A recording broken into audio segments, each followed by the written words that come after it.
everybody. Welcome back to Cal Banyan's Hypnosis, etc. with Meredith Locker. If you're watching this anywhere else except calbanyan.com, you want to go there right now, because right below this video we got all kinds of links that related to the topics, questions that come up. We've got extra text, information, updates. Sometimes we actually have to edit stuff to come on and say, hey, by the way, this has changed. So go to calbanyan.com for the latest information. How's things going with you, Meredith? It's been going so well, Cal. I'm just, working away, learning a lot. Every new client teaches me more than I knew before, and I just love what I do.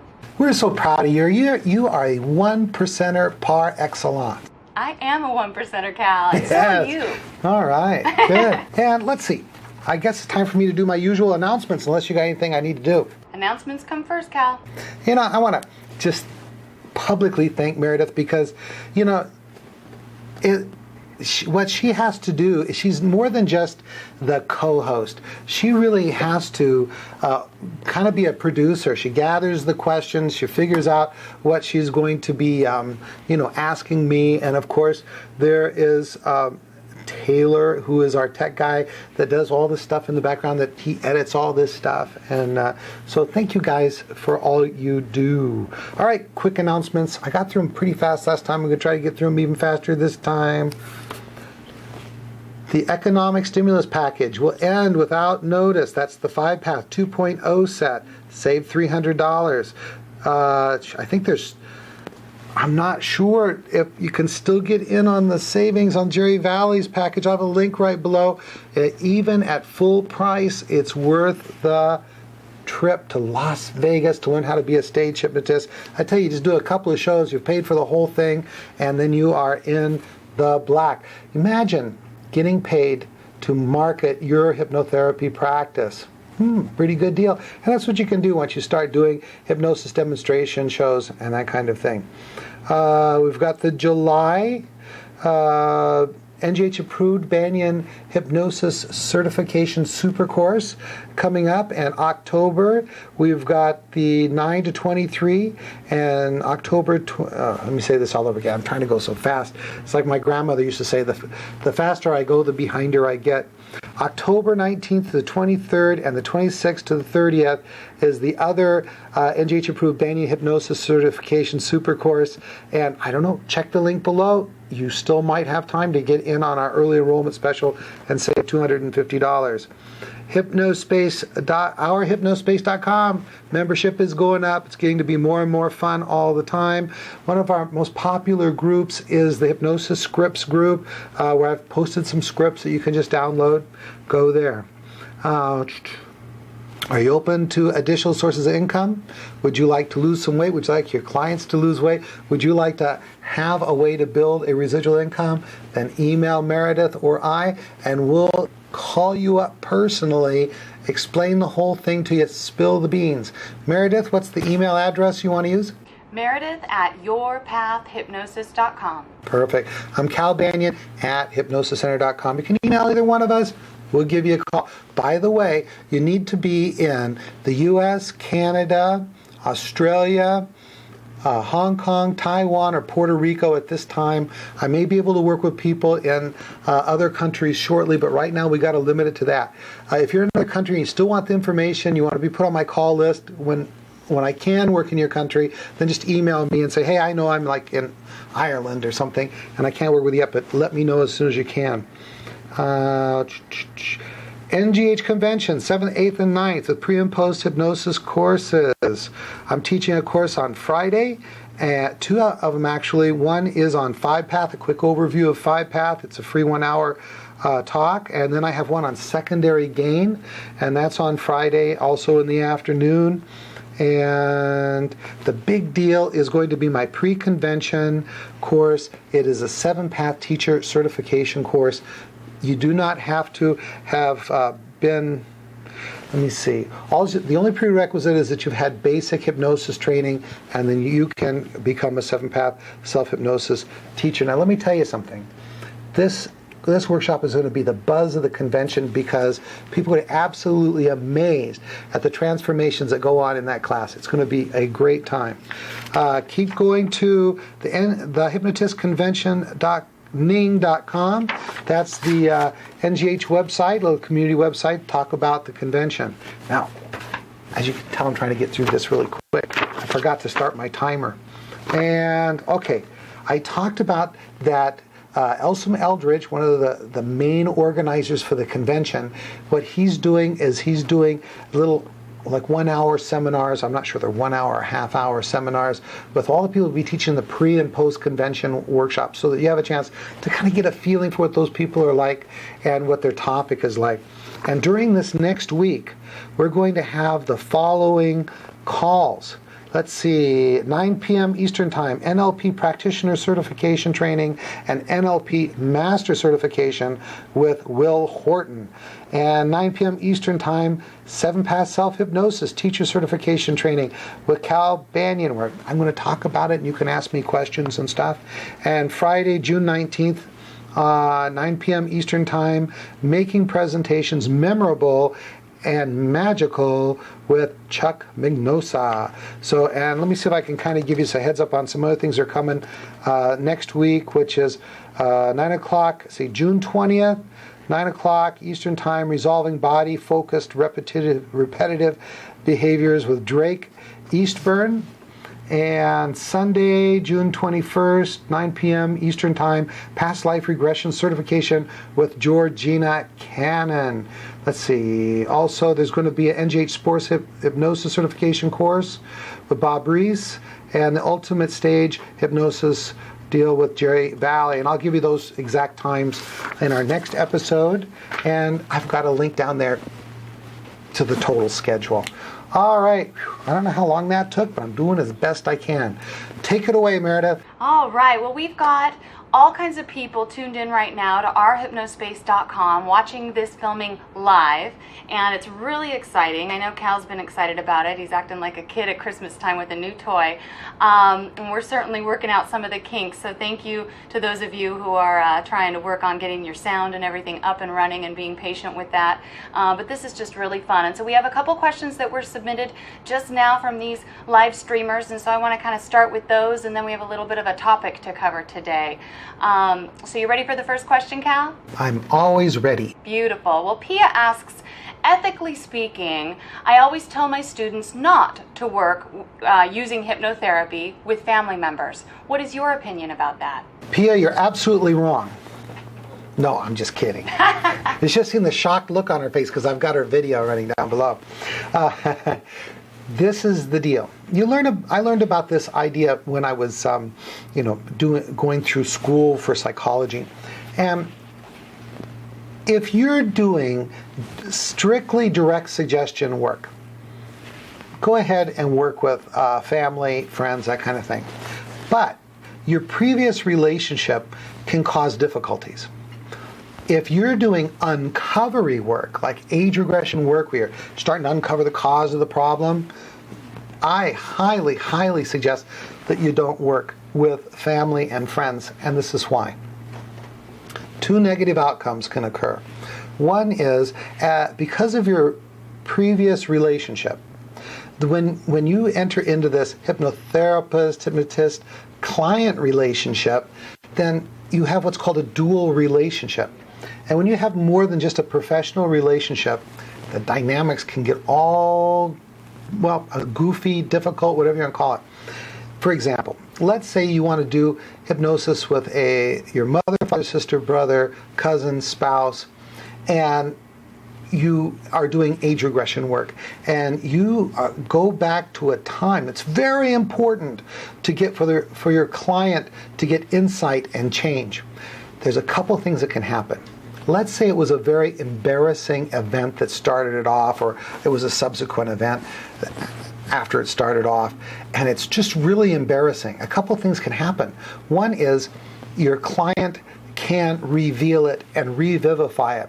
And the problem with that is now your previous relationship with that individual is contaminated by that embarrassing knowledge. And let's say it was a best friend. Now this person is not feeling comfortable around you anymore because you know this embarrassing information, and it totally ruin a relationship. The other thing that could happen is clients can refuse to reveal stuff when you do hypnosis with them. And so this very important thing that needs to be uncovered and worked with and neutralized, the client doesn't reveal it. So in this case, what happens is your previous relationship interferes with the resolution of the problem. And so the person says, hypnosis doesn't work. And that's not good for the person, that's not good for you, the professional, and it's certainly not good for the profession. So, here's the deal. You don't want to do it because it can interfere with the relationship you have. Number two, you don't want to work with friends and family members because that previous relationship can interfere with the disclosing of the important information. So please avoid it. There's only one exception, and that is where you are really the only person that can offer the service. Then perhaps it would be unethical not to offer the service to the friend or family member, but you're doing it at the risk of harming the relationship.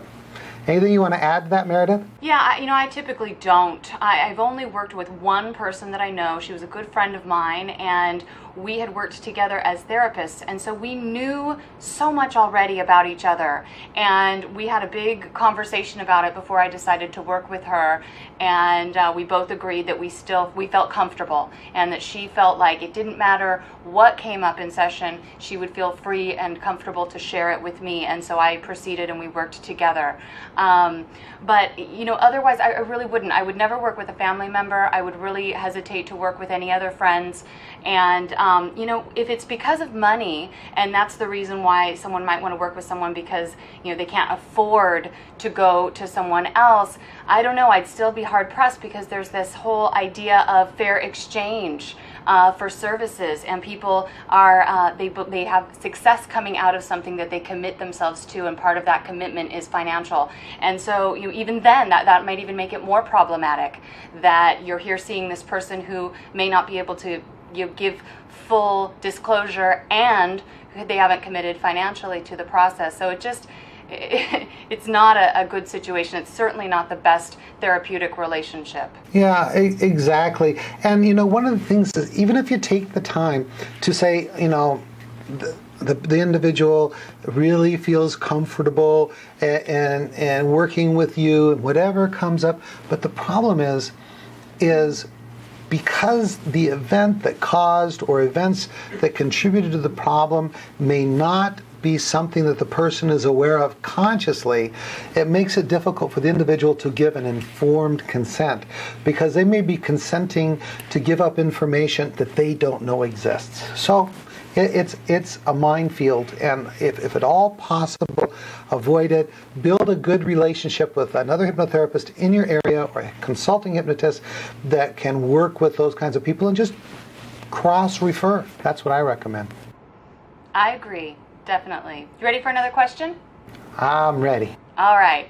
So Bill, our special spirit releasement expert, is wanting us to touch upon the idea of touching clients. He says, in my work, which is doing spirit releasement work predominantly, I'm worried about anchoring something negative. And I asked him to elaborate on that a little bit. He's here on our live streaming, and he said, I do spirit releasement, and many times the entities can pop in and even surprise me. If I'm touching to reassure the client, I feel that a chance to anchor the other. Okay. This is such a good topic. I don't know if I've ever really got into spirit releasement work. Let me just say, just so everybody that's listening has some idea what I'm talking about here. In the field of hypnosis, you will find that sometimes when you work with people, you can run into a number of weird things, and it's up to you to decide whether or not you believe in them or whether or not you want to work with these issues or not. But just to let you know that these things can come up, and that is, just like houses can be haunted, people can be haunted, and just like entities can attach to a house, they can attach to a person. And this can be uncovered in the hypnosis process. And a typical example is someone would spontaneously, during an age regression session, go back to a past life. Now your intent was not to take them into a past life, but just go back to, the ISC, initial sensitizing event in this life, and boom, they drop into what appears to be a past life. And if you know how to work with that, there's ways to determine whether or not that is that individual's past life, or if it is the other, as Bill Lucas says. And if you want to learn more about this, there's some good materials. There's a book called The Unquiet Dead by Edith Fiore. There is the William Baldwin book, the Spirit Releasement Therapy Manual. I have a package out which is spirit releasement work for hypnotherapy professionals, hypnosis professionals, a CD case. But the deal is, and also in addition to like dead people, there's also possibility you have negative energies, and some people call them demons and devils, or an attempt to clinicalize the term is dark force entities, and a myriad of other kinds of negative energies. So let's say you're doing the work and the person becomes upset. With touching them, anchor the other to them. In my understanding of anchoring, you don't anchor entities. What you can do is anchor states, like a fear state or a courage state. And so what you can do is, you can, to kind of give you an idea of what anchoring means, typically in NLP practice, they'd have someone get in a real positive state, and then physically do something. Like they might go, yeah! And then what happens is that, yeah, kind of thing becomes anchored, or what this existed long before NLP called it, and it was really more of a classical conditioning type paradigm. But through repeated pairing of a situation with a stimulus, they become associated in the subconscious and unconscious mind. So you can get into a positive state and then do some physical activity. Yeah! And they become associated, and pretty soon the physical thing that you do, like, yeah, will start to evoke the positive state inside of you. And this is just like Dr. Ivan Pavlov ringing the bell, showing the dog food, and then the dog drooling, and then pretty soon just ringing the bell causes the dog to salivate. So and we also do this accidentally. Condition, we could be in a bad state and then do something physical, and they become associated. So I don't see that touching someone when they are experiencing some entity or other would anchor the other. But what it can do, theoretically, is anchor the emotional state that they're in. So they're feeling really sad, maybe they're afraid, and you touch their shoulder to to comfort them. Then the touching on the shoulder could theoretically anchor the emotional state, and that would be the problem. As far as the touching someone while you're doing that kind of work, I'd be more concerned about transferring, if you believe in this kind of stuff, that entity or negative energy to yourself. And what you want to do is, if you're doing a spirit releasement work, this kind of spiritual work where you're dealing with negative energies of any kind, you want to make sure you've got good spiritual hygiene. And that means every day you should, like you brush your teeth, you take a shower, you should do some kind of spiritual work to kind of turn up your light and your positive energy. And examples would be prayer, meditation, and seventh path. Good. I hope that helps you out, Bill. Beautiful. Do you think we have time for something else? I've got 19 minutes on the timer here, Cal. Yeah, we had a lot of announcements. Let's go to 25 minutes or so. All right, sounds good.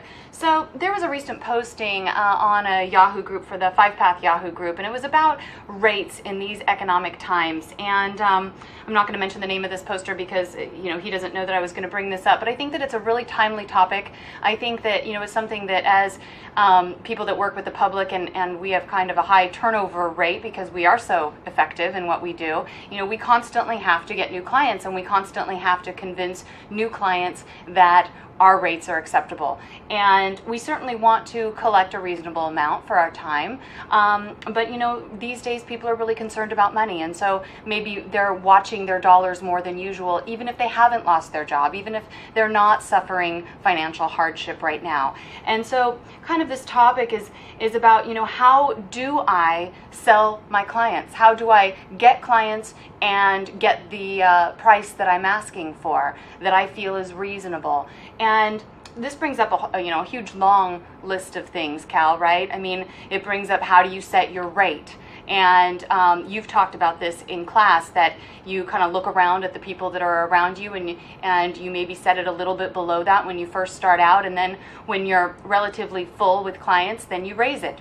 Right? Is that basically a good synopsis of what you share? Meredith, you're on a roll with this. So why? And this is a topic that, as far as Maureen, my wife, who's a general manager, she does most of the working the telephone and getting people to make the appointment, and she's taught you. And why don't you just go ahead and transfer that experience that you have, because you've used it in your practice and maybe some of your experience. Why don't you just go ahead and take this one? Yeah. So when I first started, I definitely did a survey. I went around kind of, calling and looking on websites. Some people do post their rates. I do not, for exactly this reason, because I want to be able to have some flexibility in the rate when I'm working with different kinds of clients with different kinds of budgets. But I did get an idea of what the rates were in my area. And in Los Angeles, they're a little bit higher than they probably are in Illinois or in some of the lower cost areas. And so I was already able to charge a little bit more in the beginning. But I set it pretty well equal to in the very beginning, and then pretty quickly, because I got so much business, I raised it. And essentially what happens for me is I get a call from a client, and what I make sure to do is really connect with them as a person first. Because if they feel connected with you, if they resonate with you, if you will, and if they feel like you are the person who has an answer for them, they're going to value you and value whatever number you throw out there much more so than if you just say, okay, my rates are, and before you've even had a chance to share with them how it is that you can help them. And so I really make sure to make that connection first. And so the client is good and excited to get started with me before I even throw out that rate. And that's why I don't post my rates on my website, and that's why I don't email my rates to people for the most part. I've made very rare exceptions on that. But then what I do is I see how they react, and I tell them, this is my rate per session. And when I get it, sometimes people, no big deal. They accept the rate. Okay, when can I set up an appointment? And we go on from there. If that's what they do, beautiful. We just move past it. If they seem to be taken aback, if it seems like I've knocked the wind out of them with my rate, or they even openly say, oh, wow, that's a lot more than I thought it would be, then I ask them, what was it that you were expecting? Because you don't know if they are thinking that hypnosis is going to be $25 a session, which is clearly unrealistic, and that you wouldn't accept that, or if maybe they're just looking for a little bit less. And so when I get an idea of what their expectation was, then I can work with that. And something that I really like to say to my clients, and I learned this from a life coach friend of mine, is, what for you would be a stretch but not a strain? And I explain to them that it's important that they commit financially to the process. In order to be successful, you've got to put your money into this, this form of treatment. And so once they commit their money, they're going to be committed to the process, and they're going to get a lot more out of it. And, but on the other hand, I want to be able to help people who maybe have a little bit of a scaled back budget. And so if I say, what for you would be a stretch for you, but not a strain on your budget, and I let them throw out a number, and if it's reasonable for me, then I'm going to take it. And there's the other thing that I can do is I don't necessarily have to collect for the whole process up front. For some people, paying $1,000 for a process up front is overwhelming. And so what I do oftentimes in this economy is I do collect a little in advance, but what I'll do is I'll collect for 2 sessions on the first session.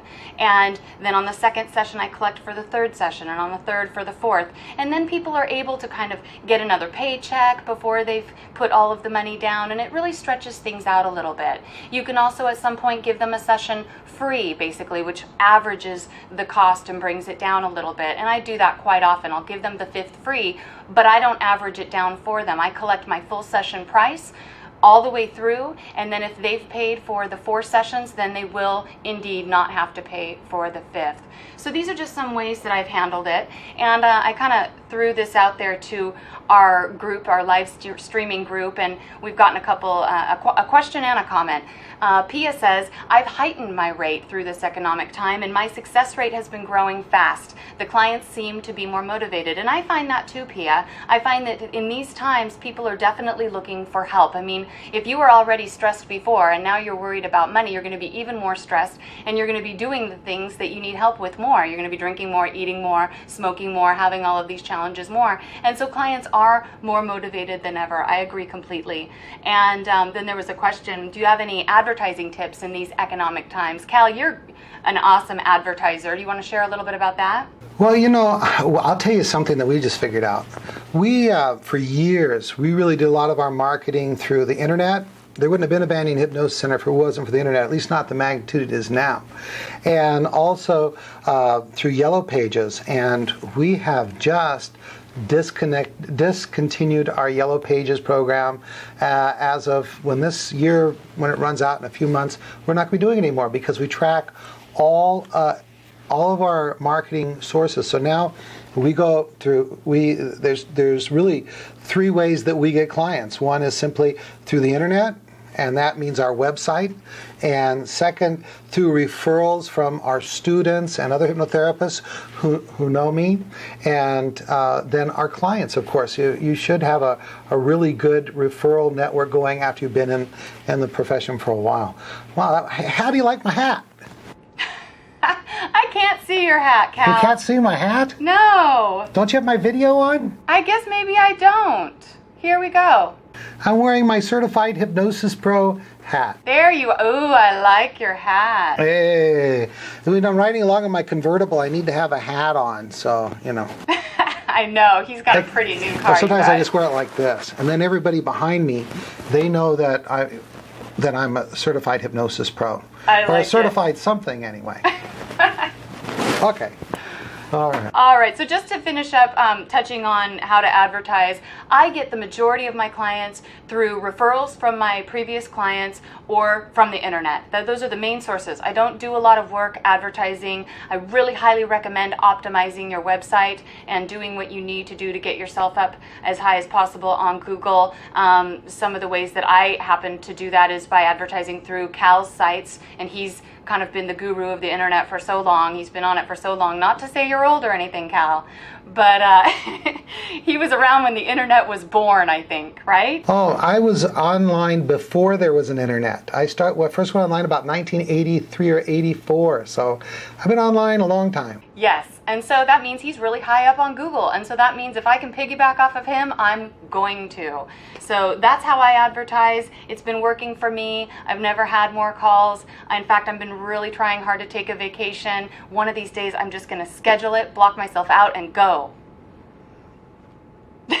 You gonna come, Cal? I'm ready to go. How are we doing on time? We're done. All right, we'll wrap it up. All right, thanks for tuning in. We'll be back with another episode very, very soon. And definitely check out all the links at the bottom of where this video is posted on calbanyan.com. My name is Meredith. If you have any questions, feel free to email me at meredith@yourpathhypnosis.com. Thanks all. Take care. Bye-bye. A couple of things before I log off. I wrote down, because I want to remember it, I want to let everyone know that Pia, who's live streaming with us right now, she's in Denmark. She told me what city, and I don't remember what it is, but I will make this quick. And she's a C5 certified professional hypnosis instructor. She can teach my courses. I think Celeste just logged on. She is certified professional hypnosis instructor called a C5, and she's there in Texas. And that's it. Remember to go to my website, websites, calbanyan.com, hypnosis.org. That's where you can get on the directory, get some free advertising. We also have a paid advertising option.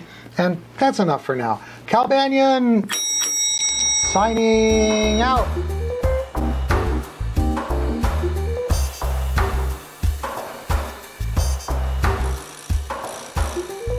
This recording is the property of Cal Banyan and Cal Banyan's Banyan Publishing Incorporated. All rights reserved for private use only. May not be duplicated without written permission.